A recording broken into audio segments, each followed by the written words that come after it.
Tılsımlı gül, fazıl şayık sözleri, Feskih Ahyaki'yi, Yahya Carlı'yı.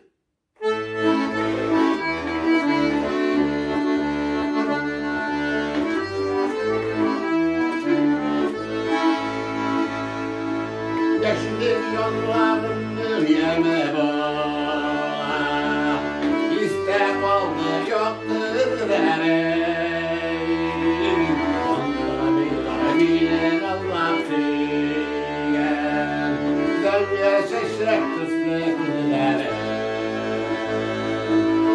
Onlara bir kalbine Allah diyen, Zevye şeşrek tüslü kızlarım,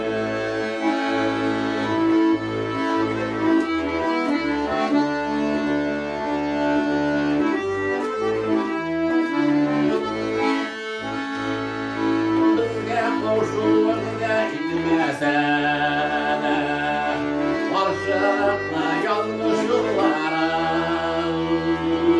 Yatmadım rahamlar yüreğimde İyilikli gümlüm nurlara Yatmadım rahamlar yüreğimde İyilikli gümlüm nurlara